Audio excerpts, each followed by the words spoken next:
not even third-rate citizens of Israel.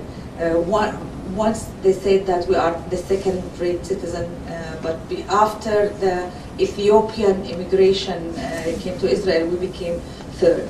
Nowadays, they think that we, with the new government, we wish to remain third-rate citizen. Today, the Arab minority or the Palestinian minority is in danger of being transferred with the new government, and we really face a threat in particular. I'll stop here, and then if you have any questions, I'll answer them. Thank you.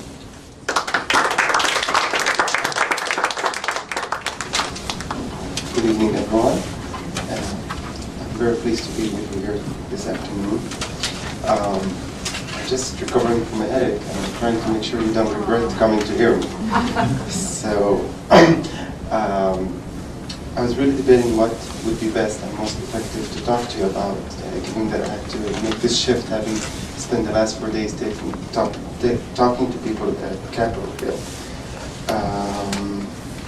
I thought of doing the following, is addressing 2 questions and giving you, let's say, slices of our daily life as a Palestinian minority in the Jewish state.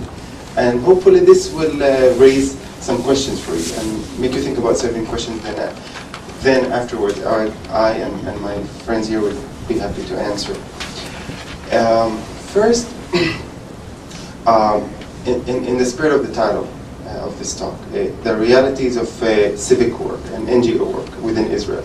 And specifically, I'll address my comments to working as a Palestinian NGO. There seems to me a double-edged sword in being a Palestinian NGO. Again, it's a very long and complicated history. I can't really begin to explain to her, one, because I don't fully understand it, but it struck me that having returned from the United States in 2005, I was really struck by how many NGOs, how many Palestinian NGOs are there in Palestine. Jafar really has all the numbers and the statistics. I don't. I simply joined the Mossawa in 2000 because I do share with Jafar a premium on equality and civil rights. But I asked myself, why is it that the Palestine or the Palestinian society that I left inside Israel when I left in '94 has changed so dramatically? That we have in the '90s so many NGOs about so many subjects. It's really something that has mushroomed. Some of the answers that I come up with sometimes have signs of encouragement, sometimes not. So it's an ongoing debate in me, and I try to bring it to discussions with board members so we could develop a more critical look at who we are and what we do in that framework of NGOs. It strikes me that it comes after grassroots politics. It strikes me as something that comes after party politics. It signals viscerally, really, for me, as though something has been broken. Something that changed fundamentally, that leads to us working in professional ways on causes of our daily lives. Again, I'm not an expert or scholar on NGOs, but the sense is I get that whatever we face in our villages, in our towns and cities, we are more prone these days to establish an NGO to deal with it. Why is that so? Again, I don't fully understand. But I don't think the reasons for it are always occasions to be encouraged by. However, on the other hand, I am encouraged in the sense that it gives us a sense of, it gives us a way to reach out to the world. Please bear in mind that for 18 years, since 1948 until 66, as Mary has pointed out, we lived under military rule. And I don't think it's lost on anyone, I doubt that it's lost on anyone in this hall, that for people outside Israel, certainly in the United States, it's something of a novelty to think of Palestinians inside Israel. Because it's not here, but certainly in the wider American consciousness, the sense is that Israel is the Jewish state. not only the consciousness, but also the legal structure of the state. So we come as a sort of a shock almost to some people. What? The Palestinians also exist inside Israel? Isn't there enough also on the West Bank and Gaza and the diaspora? So NGOs, what they do, because they work a lot with foundations and institutions outside the country, they have allowed us a certain visibility. They allowed us a certain means of contacting and reaching out to bodies outside the state. And that I find encouraging.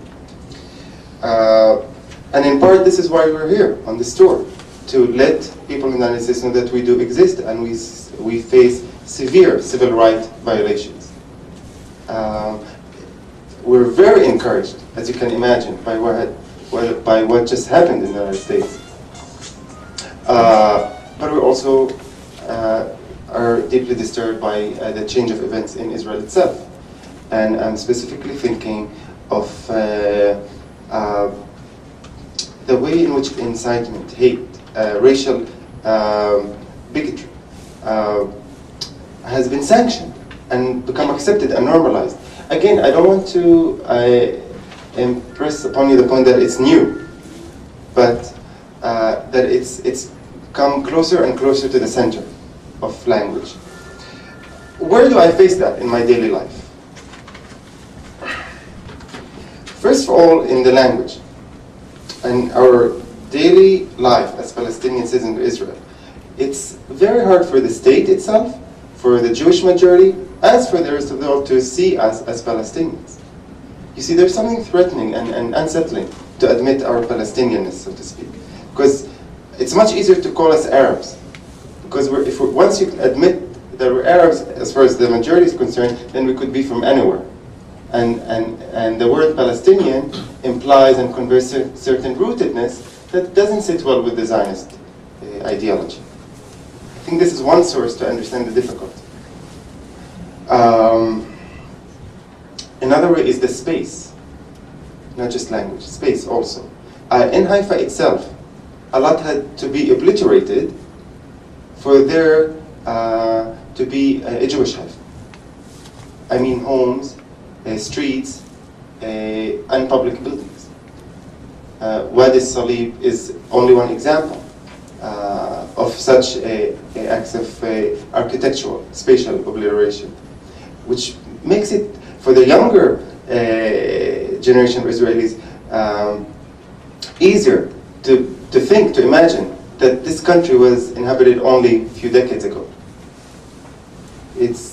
It's very shocking for my residents in the city, my Jewish residents in the city sometimes, to know that there was a society here before 48. It had its own institutions, its own buildings, and so forth. Education. As a father of 3 kids and 2 of them going to school now, to elementary school, is yet another challenge. My 2 daughters, age 10 and 7, Maysoon and Sukaina, go to a school called Hiwar. Hiwar in Arabic means dialogue. This school remains now maybe 5 years later unrecognized by the Ministry of Education in the only democracy in the Middle East. And this, I must emphasize, is a school that calls itself the School for Alternative Arab Democratic Education. It's odd, right, to think that a school promoting democracy in Israel should face such legal challenges. It remains unrecognized for all sorts of reasons, but one stands out is that we would like the parents to have a say in that school. We would like the parents to be involved in the establishing of the curriculum. And when parents get involved, and I'm talking about other parents who are also highly educated and so forth, they want their children to know where they come from, the villages and the towns that their grandparents used to live in. They want them to know that